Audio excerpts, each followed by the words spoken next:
Hey everybody, welcome back to the Uncle Yoshi channel. We have another Japanese lesson time with Saiki Sensei and Kanami, and this time we're reporting from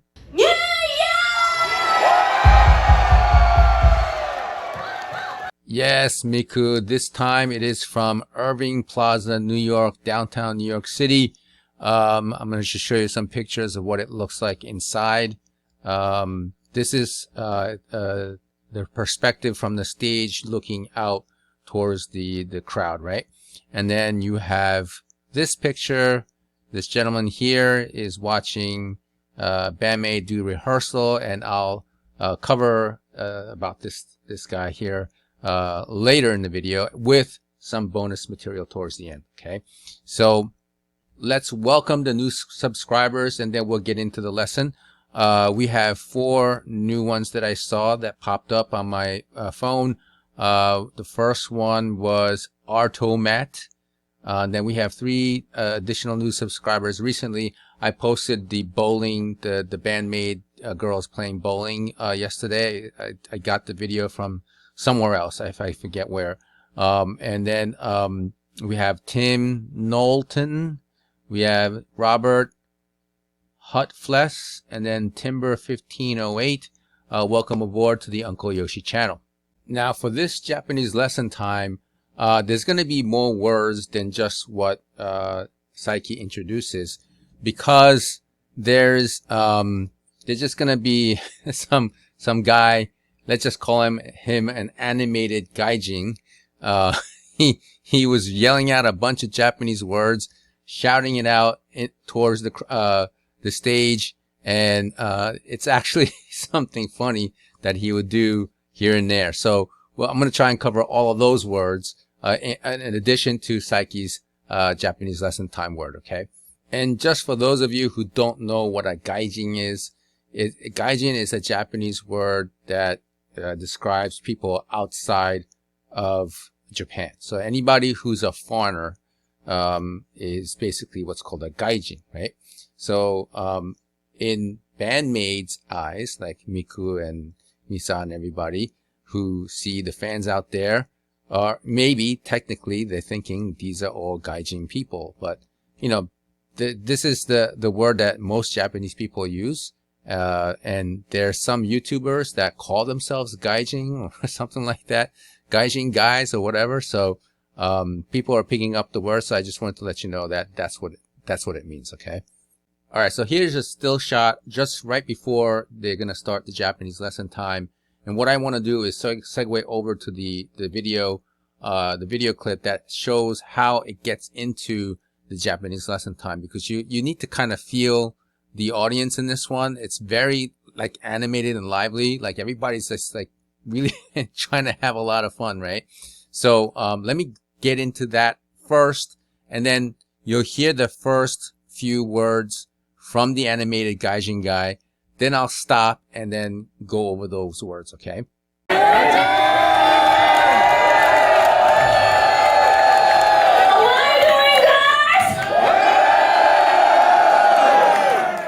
you having fun? Are you sure? Are you sure?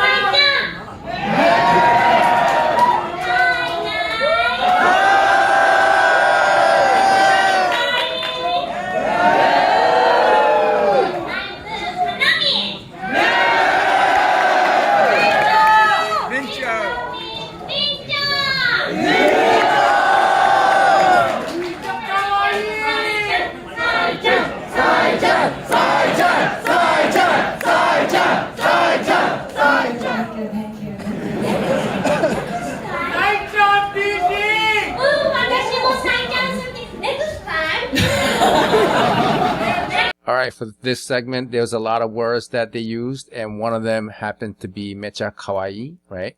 And that was somebody yelling, the animated Gaijin yelling out in the crowd. And then later on, he tells Saiki, Sai-chan bijin, and they're like, oh, and then Kanami says, watashi mo Sai-chan suki. Alright, the first word that was shouted out by the animated Gaijin guy during this segment was mecha kawaii. It might have been overlap with some other people just kind of yelling out stuff. But that's what he said because Saiki was patting Kanami's head, right? So he said, mecha kawaii, and what does that mean? It means very cute, right? You know, patting Kanami's head, they were being very cute. And if you want to write the Japanese, it looks like this, right? So right after that, the animated Gaijin guy yells out, Sai-chan bijin, right? And what does that mean? Literal translation would be beautiful woman, but I would like to add like beautiful woman with a hint of elegance or something like that. Kind of describing somebody with royalty almost, you know. It doesn't have to be, but that's the way I kind of get the impression when somebody uses the word bijin. And the Japanese characters for bijin is this one here. And once he said that, Kanami said, watashi mo Sai-chan suki, right? And that's a long sentence, right? And so I'll break it down. I'll show you the Japanese first. Watashi mo Sai-chan suki, which basically means, yes, I like Sai-chan too, or I love Sai-chan too. You know, they're kind of the same, okay? Saiki, Japanese lesson time! How are you doing? Saiki to Japanese lesson during our youth tour.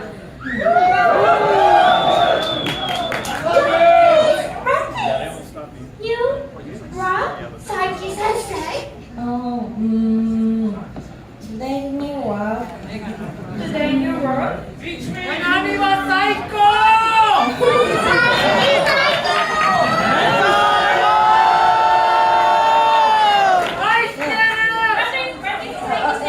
And now we start really getting to the Japanese lesson with Saiki Sensei. And Kanami's like, what is today's new word, Saiki Sensei, right? And then there's more shouting. And I couldn't get the actual word before the word saiko. It says something, nani wa saiko. And I don't know what the guy was trying to say because that doesn't make any sense. So, whatever it is, he was referring to something good about Band-Maid, I think. And, then Kanami says, Saiki wa saiko, or so like, I think she took it as a compliment for Saiki, right? Alright, so Saiko, you know, you heard the guy saying Saiko, right? And most of you probably know what that means, but Saiko basically means, best or the very best, right? And then the Japanese characters look like this, okay? So he's yelling out Saiko, Saiko, right? And then Kanami also, took it as a compliment and said Saiko, right? Saiki wa Saiko, or something like that. And then he also says something about, aishiteru or aishitemasu. Basically, it's like, I love you all, right? So he's very animated at this point. I mean, we're still not at the word yet. You know, it's like he's trying to get the word out. Today's new word. The word I used to use in Japanese is nomeo. What is nomeo?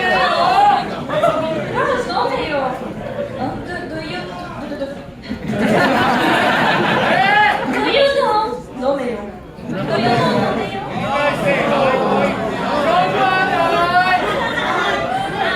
It means Drink it.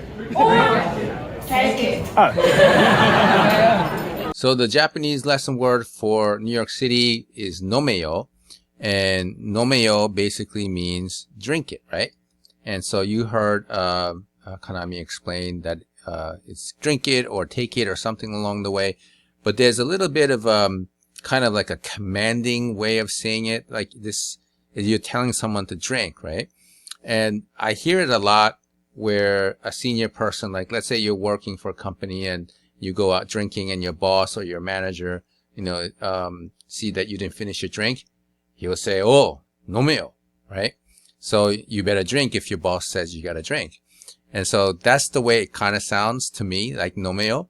And so nomeo is drink it. And maybe if you want to try to put that into English, it might be like, come on, man, drink it, right? So you're trying to kind of coerce or force the person to drink. That's the kind of meaning or definition that comes across when I hear nomeo from a Japanese person. And there's also an expression in English, drink up, but that's more of like a celebratory way of saying, let's drink up. You know, you're not commanding or telling someone to drink it, right? So I think that's it. I know they mentioned something about take it. I don't know exactly what that means. Maybe some of you who know better might be able to explain down in the comments below. And how to write the Japanese, that's it, right? Nomeo. For example, Saiki Sensei, for example, Misa. Nomeo.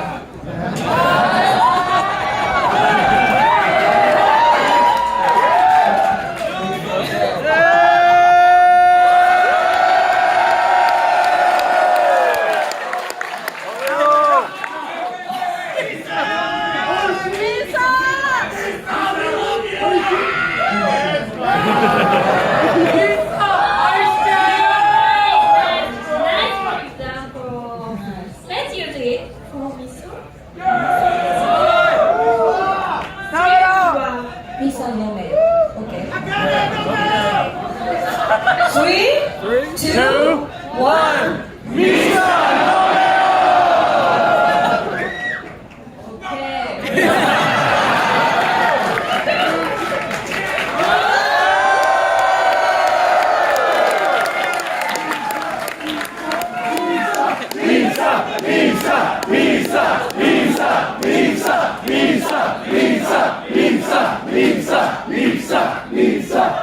Thank you so much, Misa-chan.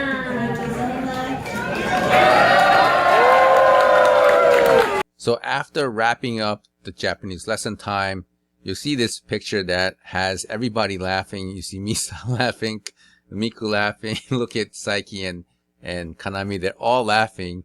This because, and even Akane in the back, they're all laughing because the animated Gaijin guy said something out loud that was quite funny. So rather than showing you the clip right away, I'm going to go over the exact words that he was yelling out, and so that when you see the actual clip, you'll understand what it means. Okay, so he yells out, Misa ore to kekkon suru, right? That's what he says out loud, and Band-Maid hears it and they start laughing because it really does sound funny to them, the way he says it. Misa ore to kekkon suru, which means, Misa, you marry me, right? That sounds very strange and funny to Band-Maid.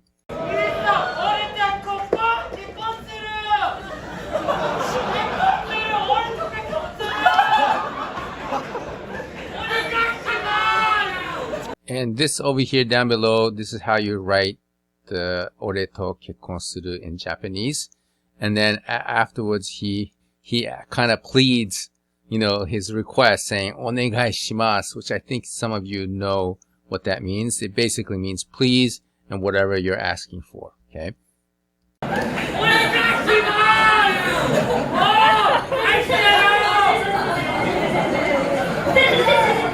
you so much, Saiki Sensei.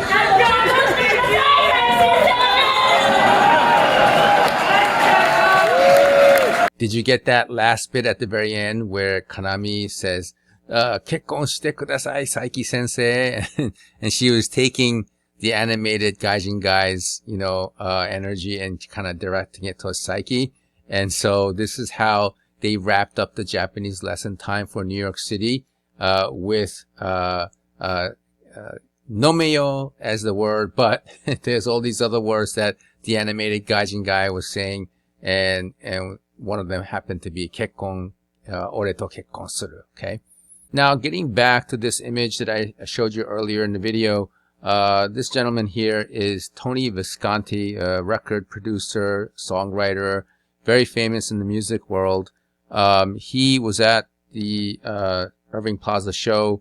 I guess he resides in New York City or somewhere nearby. And he's known for doing a lot of work with David Bowie. And he had brought this Zemaitis guitar. This is the vintage guitar that from like 50 years ago. There's a big story to it. And since he brought it, Miku had a moment where she would introduce the guitar to the audience here in New York City. Yes, I have something that I wanna show you, Bob. Wait a minute, Bob.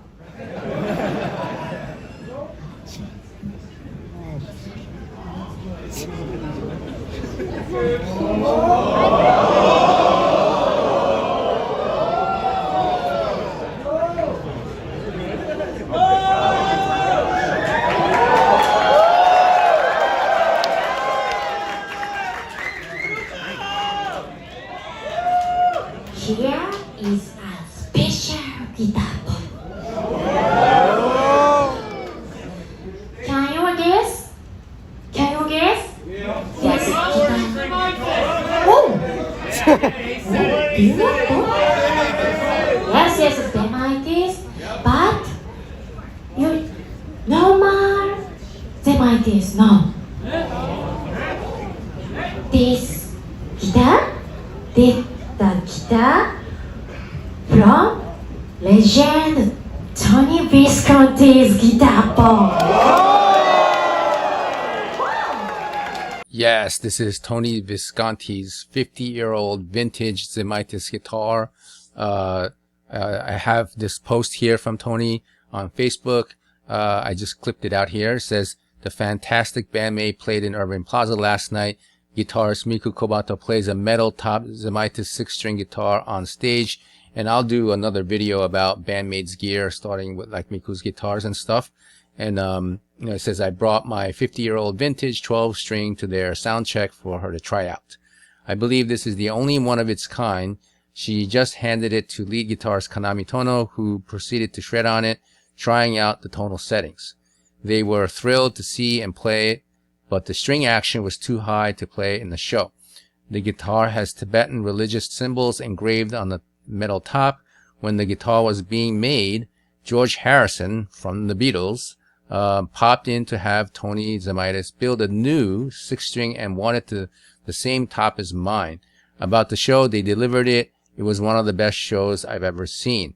So Tony says there's only one, but maybe there's two because George Harrison has one of this like similar one.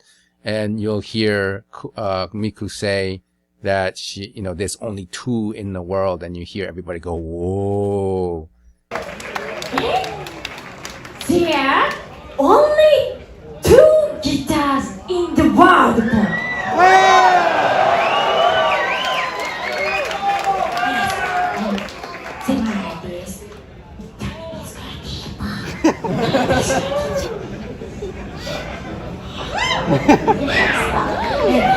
I wish I could play. But I'm so afraid and maybe so expensive. You got this, Miku! Look at this. Play it! Play it! Play it! Play it! Please be quiet. I wish I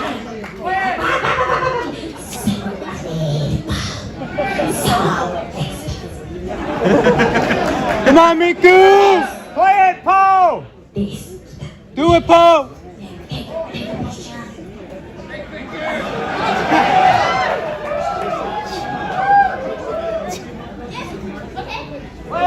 Play it!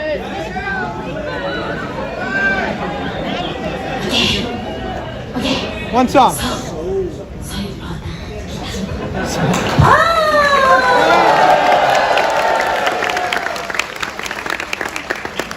Thank you, So here's a picture of Kanami trying out Tony Visconti's guitar, and you'll hear her say something like "muzakashi," which means it's difficult, right? He did mention the action, which action meaning the strings are kind of high off the neck or the fretboard. So she will often say "muzakashi, muzakashi" while she's trying to play the guitar. But as far as sound and tone is concerned, it's really, really good because it's an old 50-year-old guitar, right? And why is there like a connection between Tony Visconti and Band-Maid? It's because if you guys know the song "The Dragon Cries," it has more of a bluesy vibe to it, a slower tempo. This song was produced with Tony Visconti, and there's an article which I will leave down below. I'll leave the link down below in the description area so you guys can read it. I think I heard in an interview somewhere that Miku and Saiki flew out to New York City from Japan and did the recordings and stuff with him.